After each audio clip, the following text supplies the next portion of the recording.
Hi, welcome. I'm Shelby Sutter with Hightower Las Vegas. I'm a wealth advisor, and today you're joining me for our community spotlight. I have the pleasure of interviewing Miss Jana Wilcox Lavin, who is the CEO of Opportunity 180, a fantastic nonprofit here locally to us.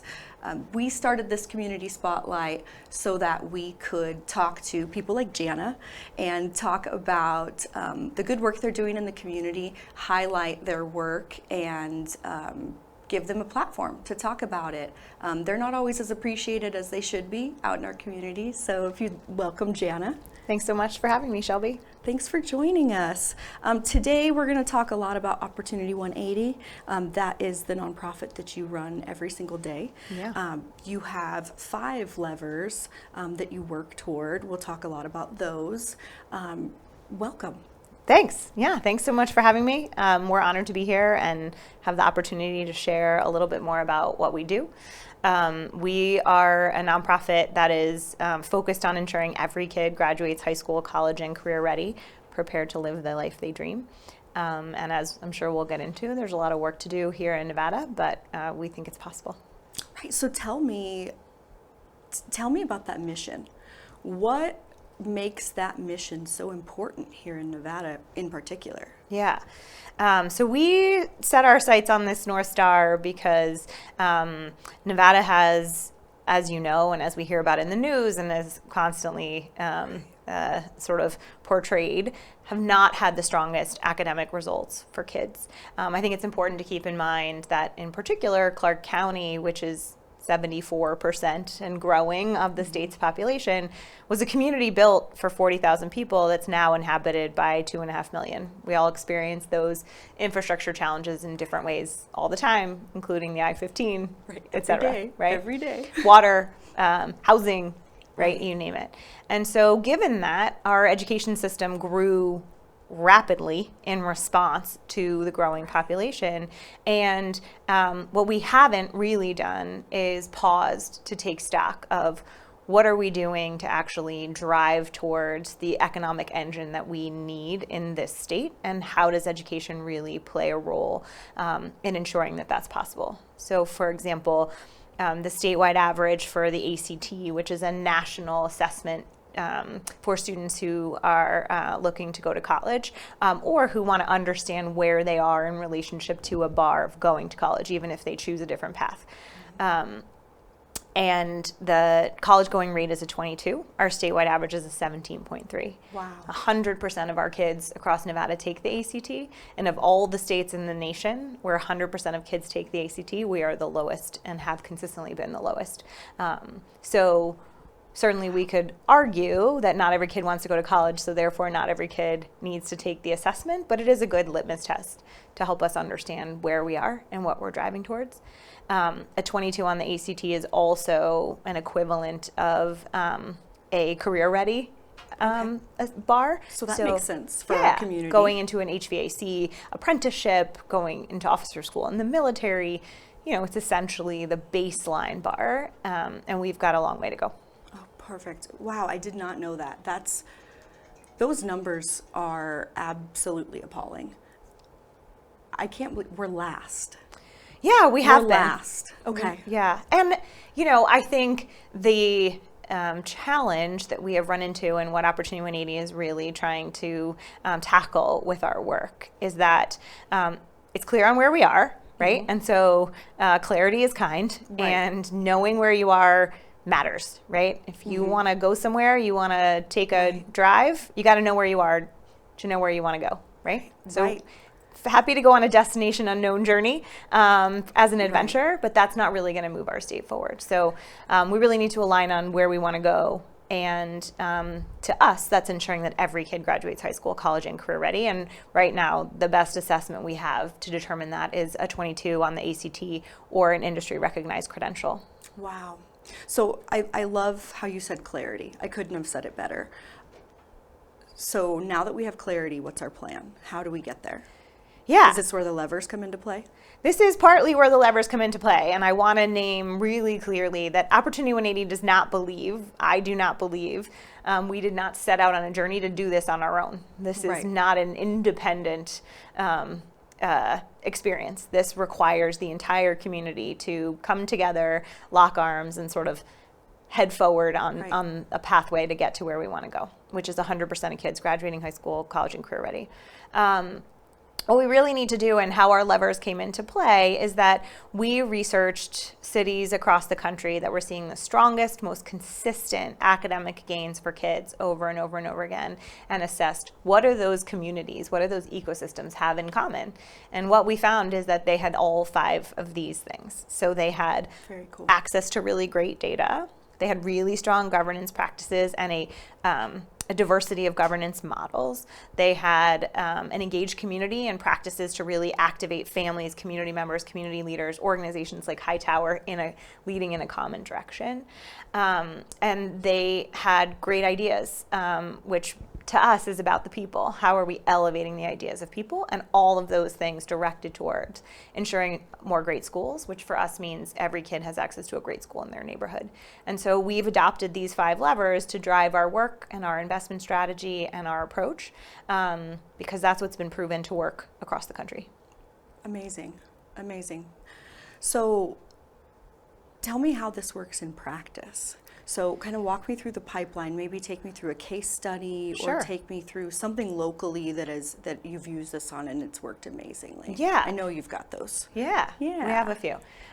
So I'll share one around sort of how all of the levers come together. Okay, in perfect. service of kids. Yeah. Right, because everything we do is in service of Right. kids. And then So we'll talk about your partners a little bit. You Yeah. said you don't do it alone, so we Absolutely. definitely want to touch on Yeah. all of those partnerships. And I'll share really quickly. We invested early on as an organization in a fellowship called Building Excellent Schools, which helps develop and grow leaders who want to launch new schools in new communities. Mm-hmm. And so we have a school leader that we invested in, Ignacio Prado, who launched Futuro Elementary School, which is on Washington and Lamb, which is one of the communities that has least access to high quality schools in their neighborhoods. Correct me if I'm wrong, but I read something recently. Futuro, they were a first mover on something, or they just won Yeah, something? I'm going to get there. Can't Yeah, wait. awesome. Can't wait. I'm going to bring it all together. So Futuro Elementary School, which I actually was their authorizer when I worked at the State Department in 2017, opened, serving 116 students. They now serve over 400. They're K-5 elementary school in one of the highest needs communities. So an example of our great ideas lever is investing in Ignacio's planning period. So we invested in him receiving professional development, training, and access to a program that helped him set up the school. Then cool. we invested in the school itself by supporting a variety of different things that the school needed. They're now a 3-star elementary school and saw some really solid growth gains for kids. So in service of kids, they are a school that's meeting the need. And then recently, the school was the first to access the Nevada Facilities Fund, which is a public-private partnership that we established in partnership with the State Infrastructure Bank, Treasurer Conine, the Governor's Office, a national organization called Equitable Facilities Fund, where we took $20 million locally, $15 million from the State Infrastructure Bank, $5 million from local philanthropy, and matched it with $85 million from national philanthropy in the national bond market. And we're able to get Futuro the ability to purchase their building that they are in, serving kids, for a significantly lower rate than market rate interest rate, and they are saving now about $130,000 a year that they can reinvest in student achievement. So I think they're a really good example of sort of how all of the levers come together to essentially bring to life our vision of what it looks like to have a great school in every neighborhood. That is a great example. So tell me, you said that's now a 3-star school. It is. Where did it start? Or there wasn't a school, right? So you Correct. So you built one there. And then there was COVID, so a little bit of time when so was Futuro this community just not even underserved, but not served? Significantly underserved. Wow. Yeah. And so a series of schools in that community have not been meeting the needs of kids academically. Some have, right? Fay Heron Elementary School is a good example of a local school in that community that actually was really doing incredibly well. However, majority of schools in that neighborhood have really struggled to meet the needs of kids. And so Futuro has been a consistent beacon for that community. And I think that really speaks to our engaged community lever. The families there are incredibly invested and really supportive of the school and the work that it does. That's amazing. It really speaks to the program, right? Because anybody can throw money at a problem and hope to solve it. But with all of the levers coming into play and the research that you've done and the investment that you've done really allows this to thrive. That's the idea, right? It's an ecosystem, right? Right. It requires symbiosis and requires all of the pieces working together. Everything, yep. And so, O180 is not a direct service organization. So what I mean by that is like we don't serve students and families directly. We don't give out backpacks. We don't engage directly with students and families. But we do is make investments in entrepreneurs, schools, ideas. We've made investments in the Clark County School District to the degree to which they're open and willing to partner with us to really center on students and put students first. And to deploy the components of the levers that we've seen working in other places and really figure out how we can make them our own here in Nevada. Awesome. So without providing direct service to students, and this is just a question that I'm curious about, Sure. Do you struggle to explain the mission, to your friends and family, or do you have a lot of people going, but what do you do, Jana? Yeah. I could just imagine that, right? Without the direct service, we're so used to, the direct service. Here's your backpack. Here's your toothbrush. Correct. Here's your, so something like this. I read the forms that you sent in about all of the initiatives and the portals and the programs and the trainings and the tools and the events and. Yeah. It's a lot of stuff, right? But it's not stuff that you're handing someone. These are tools, which I think makes you guys very unique and very cool. But I'll let you talk to that about how, how you describe it or if you struggle to. Yeah, it's an incredibly challenging thing to explain at a cocktail party, right? Because it doesn't boil down to a very simple answer. Right. I think where it may make sense in your field is we often talk about ourselves as like nonprofit venture capital, right? We are making investments in new ideas and ventures to change outcomes for kids.